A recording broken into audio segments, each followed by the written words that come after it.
Hi folks, this is Sami from Ensiferum and you're watching The Age of Metal. Stay tuned.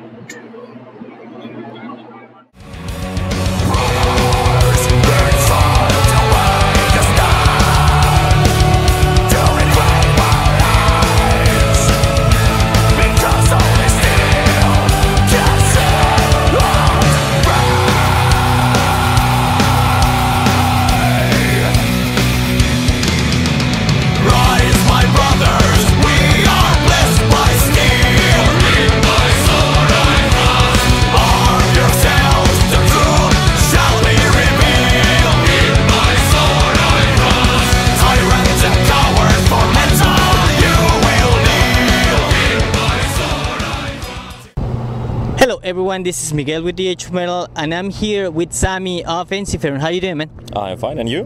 Good, pretty good. It's been like what, 2 days you guys been in the United States, Denver, and then yesterday off in Albuquerque. How's been so far the Paganfest 2013 for you guys? It's been really good. The first show was excellent. We had small problems because most of our gear didn't arrive. Oh. And because we had on the last two albums we have these huge orchestrations. Even though Emmy is playing keyboards, we still need some elements to come out of the backing track. So we had to come up with a totally new set list, like a few hours just before the show. Oh wow. And borrow instruments from other bands, and it was a kind of back to the roots kind of punk rock show. And of course we had some technical problems during the show, so it was also made it more interesting. But the crowd was really good and they had a really good time, and so did we, and the show was really good. And yesterday it was day off, so some people got totally drunk for 24 hours. That's kind of tradition for a day off, and now we're here. Well, and we're lucky. Now we have almost all the missing gear. We're still missing one rack, but we'll hope we're getting it by tomorrow. So today is gonna be a different set. Great, looking forward to it. I mean, I always know that the first show is really a tough one because, you know, coming back from out playing Jetlag and all this stuff. Yeah, that's true. That's true. Actually, on this tour, I had the worst jet lag I ever had because last night I was reading a book and I passed out with my clothes on and everything, and woke up and I thought, oh shit, it's already morning, woo! And I took out the clock and it's like 2:20 and I'm like, fuck. Okay, then I check out some Married with Children and I didn't get any more tires, so here I am still awake, and I think I'm gonna stay awake until the show. And yeah, but I never had this hard time to adjust to a new time zone, so well, we'll get it over hopefully soon. Yeah, well, I know today after the show it's a few glasses of wine or a few beers and I'm gonna sleep like a baby. Great. Well, without revealing too much, what are you guys playing during this Paganfest? I mean, I know that you guys came out with a new album, but always people expect higher expectation for Ensiferum. What are we gonna have on this Paganfest 2013? Well, we have like few rules when we make a set list. We usually check out what we have played the last time, for example certain cities or certain tour, and we have to change it. And of course now we're promoting still Unsung Heroes. We have few songs from that. But the other rule is we try to have songs from all albums, every album, because we have hardcore fans who have seen us many times, so we want to keep it also interesting for them, so it's not always the same set list. And also it's interesting for us, because there's no point playing just the same old hit songs. So, but it's a festival situation, so for us it's always difficult to make a short set, because it's only like 70 minutes for us. We have used to play like 90 or even over 100 minutes. So it's always difficult, and of course the more albums you have, the more difficult it gets. So, but it's gonna be I think it's a really good set. There's some rare songs we haven't played for a long while, and a few hits, and of course some new songs, and I think it's a really well balanced set. Well, let's see. Great to hear. Well, Unsung Heroes came out last August, still relevant, still fresh. you were saying, or yeah, I think I hear in a previous interview that the lyrics are based this time in real life experiences. Based on that factor, how experience ended up as a Ensiferum song, or if you can tell me what kind of experience you made it Ensiferum song. Please not something that embarrassing. Yeah, that's always a fun and great challenge to find the metaphors for songs, to put them in this Ensiferum theme. Maybe that's world. Yeah, something like that. Yeah. But I'd rather not explain the lyrics too much, because I think it's important, like in art in general, for every, there's no right or wrong interpretation, to leave the freedom for every listener to find their own meaning, if they want to find a meaning. If they just want to grab a beer and sing along, and that's totally fine. All right, what happened in Unsung Heroes that didn't happen on From Afar?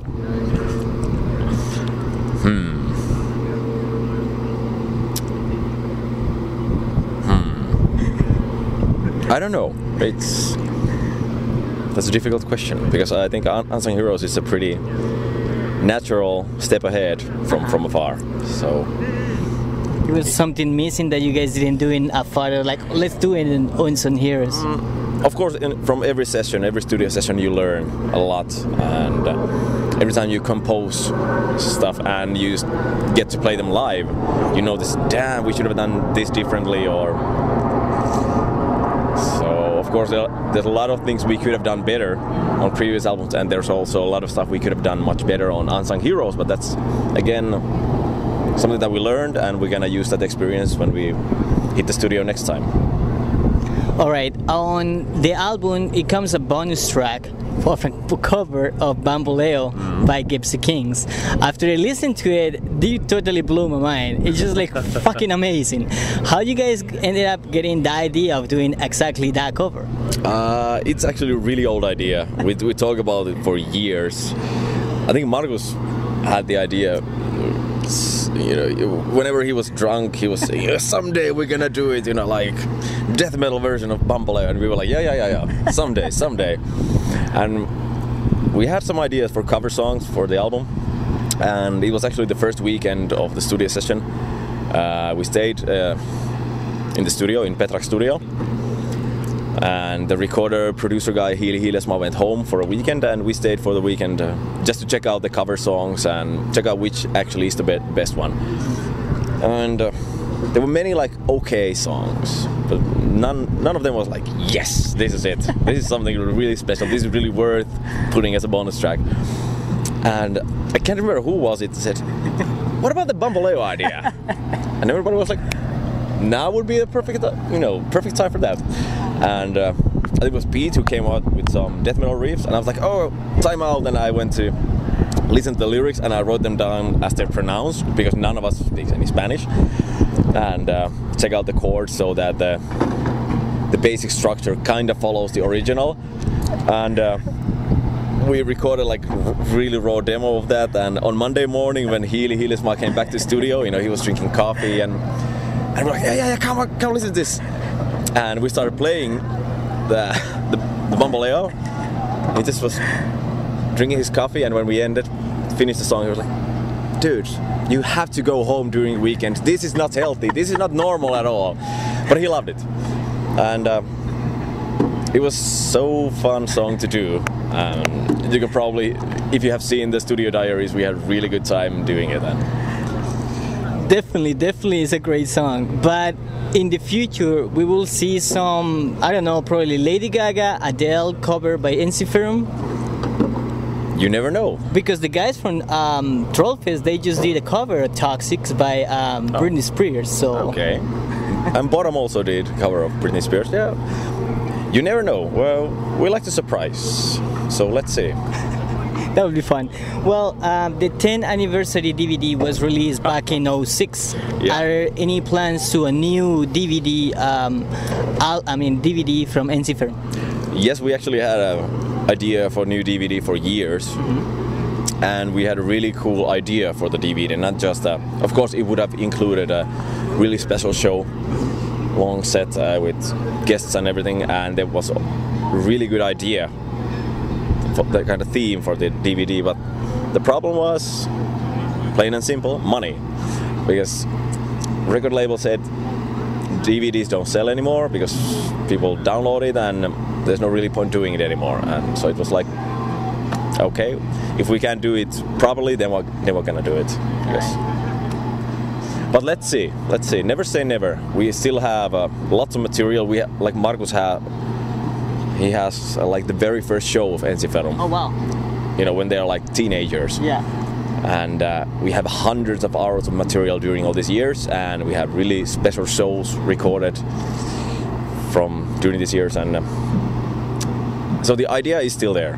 I really hope we can do it someday, but at the moment it's not really that relevant because now we have Unsung Heroes to promote, and we have a lot of plans to tour around the world, and we're actually now working already with the new material for the next album. And yeah, actually the really, if you don't tell anyone, we're actually planning probably hit the studio like a year from now.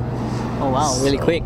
Yeah, but let's see. That's the idea, because we have pretty much all the songs, like really raw version of them.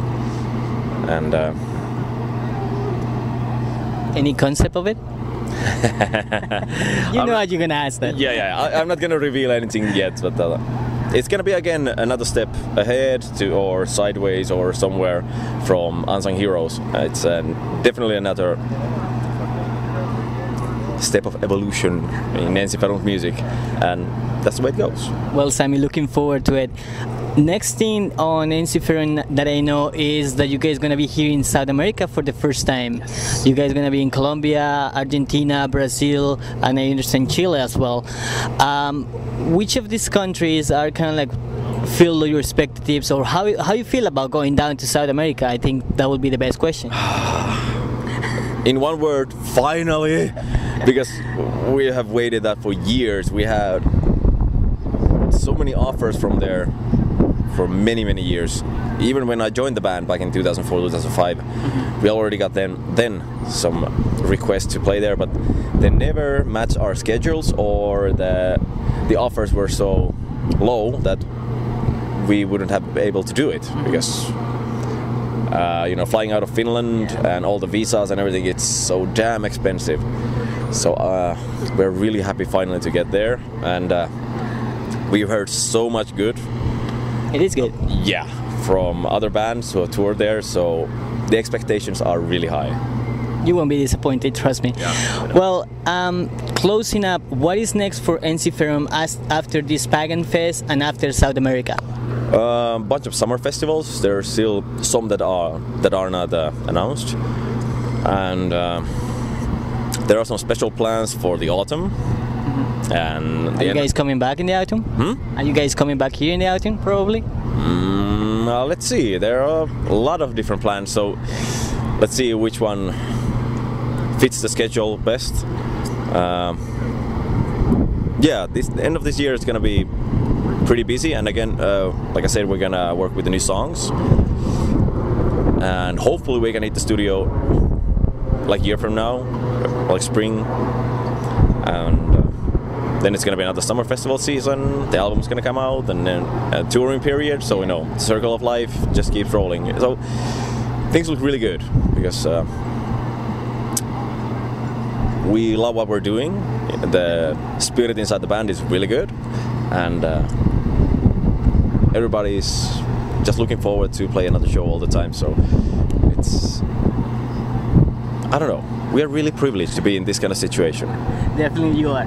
Well, Sami, thank you very much for taking the time to talk to us here at the H Metal. Good luck with the rest of the tour. Looking forward for tonight, and definitely looking forward for the next album of Ensiferum. I really love Unsung Heroes, but now I'm kind of like really more excited about the next step in your career. Thank you very much. Thank you, sir.